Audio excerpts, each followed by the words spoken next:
Thanks for breakfast, dear. I have a headache and my arm feels tingly. I think I'm going to go lay down. No, Irene, I think we need to take you to the hospital. When I worked as a doctor, lots of people would wait until the morning to come into the hospital when they were experiencing stroke symptoms, and the quicker you react to a possible stroke, the better the outcome. FAST is used to identify the signs and symptoms of a stroke. F stands for facial droop, and when you smile, the right corner of your mouth does not rise like it normally does. Don't be silly, Edward. I'm not having a stroke.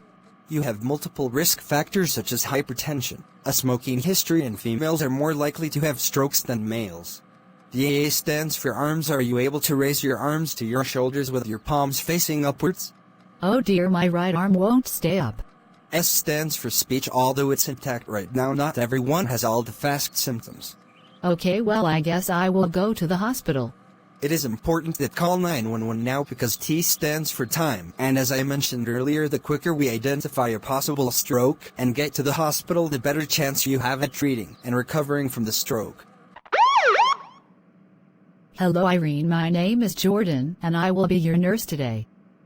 I'm going to start by taking your vitals, and the doctor will be in to see you shortly.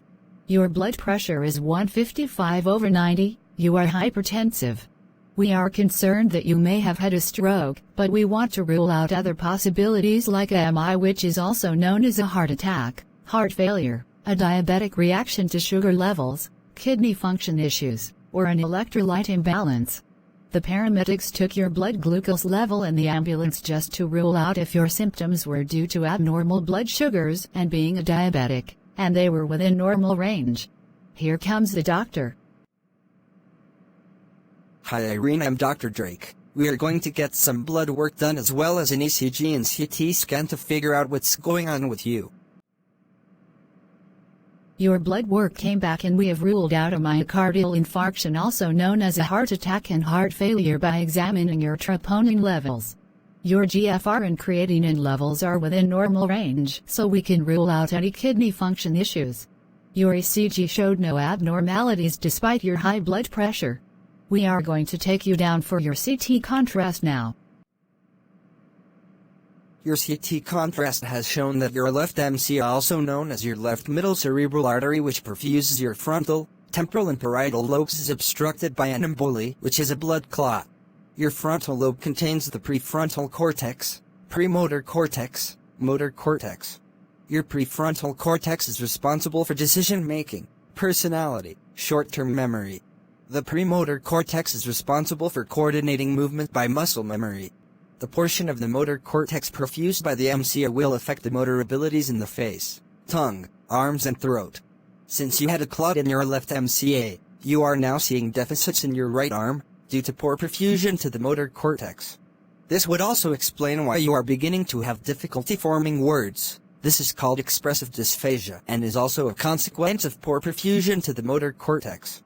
It has been less than 2 hours since you first began experiencing symptoms. You have significant deficits. Your husband was able to provide a medical history, and you have no contraindication to TPA, which is a clot-busting drug.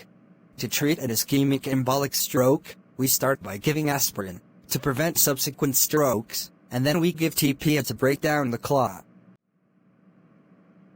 Your treatment plan is going well and you should be discharged from the hospital in a few days.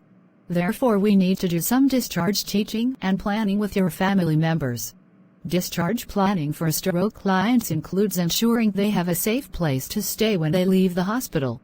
After speaking with your husband and family and communicating through paper messages with you, the current plan is that you will reside at a stroke rehabilitation facility for the 6 weeks before returning to live back at home with your husband, who is healthy and capable of being your primary caregiver. Your son and daughter-in-law also offer to care for you every Tuesday and Thursday so your husband can have a break. Another aspect of discharge planning includes determining what safety equipment the client will need at home. The occupational therapist and physiotherapist have already organized all of the equipment you will need at home through Red Cross. It is normal for a stroke survivor to feel sad over the problems caused by a stroke. However, if the sadness persists longer than 2 weeks, seek professional help. On behalf of the care team at the hospital, I wish you the best recovery possible, Irene. I'm glad you're okay, sweetie.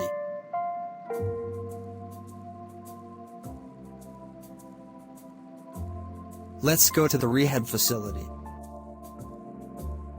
Hi everyone, for those who are new to the facility, I am Carla and I work as a psychologist. For today's session we are going to discuss isolation.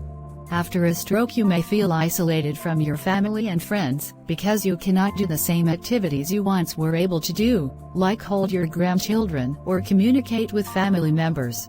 It's important to remember that there are always alternatives and ways that we can support you in activities you feel you are no longer able to participate in.